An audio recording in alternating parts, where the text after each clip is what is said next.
Algebra 2, Unit 4, Lesson 1, Function Notation.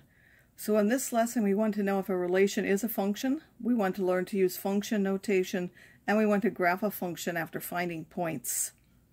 So recall that the coordinate plane is in ordered pairs. In the first quadrant, both x and y are positive. In the second quadrant, the x is negative and the y is positive. In the third quadrant, they're both negative. And in the fourth quadrant, the x is positive, but the y is negative. Any set of ordered pairs, no matter how many I put in that set, is called a relation. The domain are the different x values that are in those ordered pairs, and the range are the different y values in those ordered pairs. Domain values are how far it is from the y-axis, and range values are how far a point is from the x-axis. You will connect the points if it's a whole interval for the domain, and if the domain is just a set of distinct points that would not be connected, meaning you don't have everything between certain values, then your graph will be unconnected. You'll just put the different points. So a relation pairs elements in the domain with elements in the range. Each one is going to be paired with the other. A function is when each domain value is paired with just one range value. So if I have x is 1, there can only be one y that goes with that 1. That will make it a function. A relation can add everything. I could have 1 with 2, 1 with 3, 1 with 4. That would be a relation. But if I only have 1 with 1, then that will make that a function. It has to be true every value in the domain. Now, a mapping diagram is a way of showing, for at least simple relations, how things relate one to another.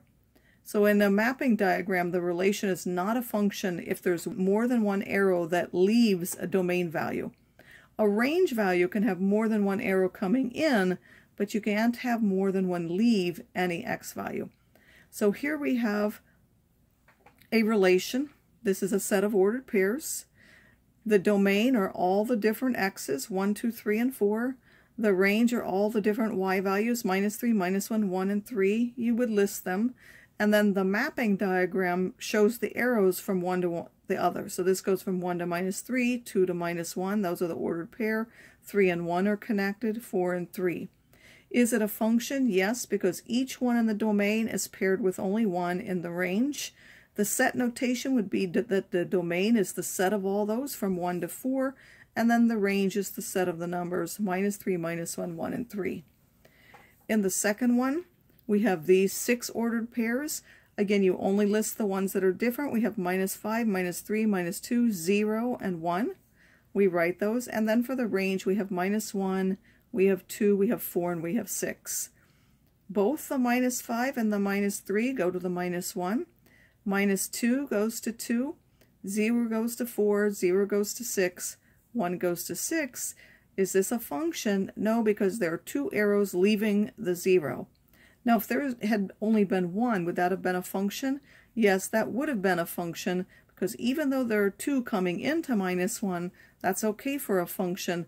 We only have to worry about more than 1 leaving a particular x value. So the x value can't be paired with more than 1. A y value can. So no, the 0 is paired with 2 ranges, but it will still have a domain and range. This is still the domain values. This is still the range values. So now for this one, I'll give you a moment to complete that.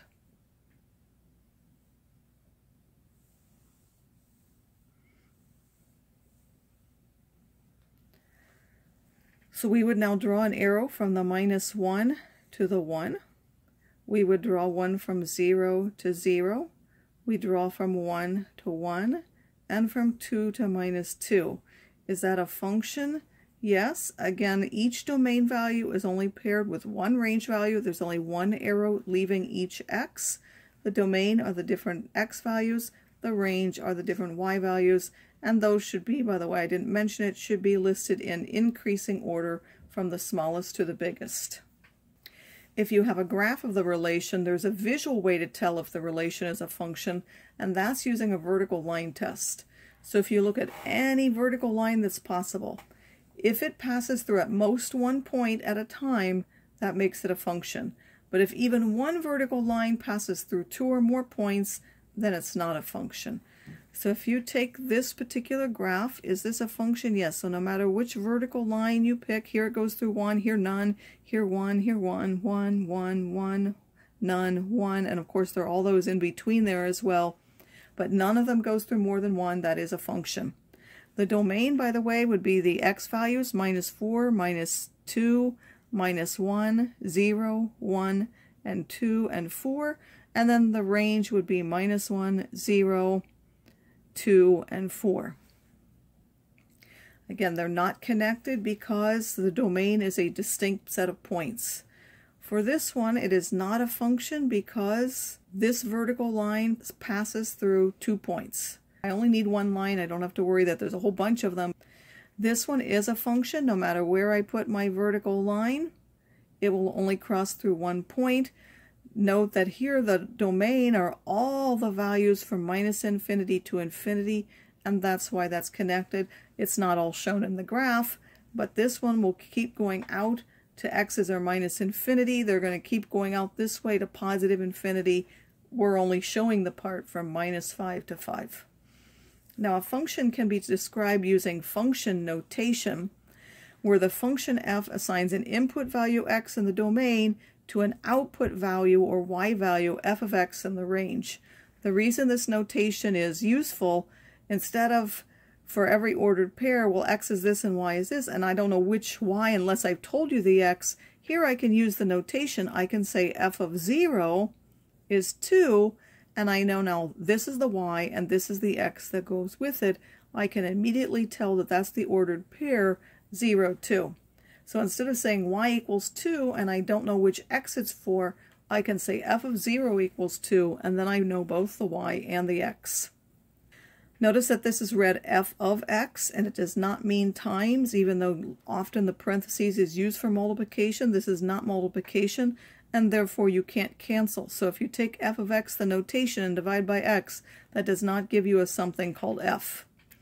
We often, as I said, denote f of x by just the single variable y. You can use other letters. You can use g of x. That will also be a y. So anytime you have that function notation, that's the y value. Now the independent variable is the input value, so those would be the x, the domain values, and then the dependent variable are the output values or the y values. A function rule is, instead of, say, just giving ordered pairs, I actually give you an equation that tells you how to find the value for each x. So f of x equals 3x minus 4 is a function rule. G of x equals 2x squared minus 5x plus 7 is a function rule. So now I have two different function rules, and I want to find each value. F of minus 2, I would put minus 2 in for the x. F of 4, I would put 4 in for the x.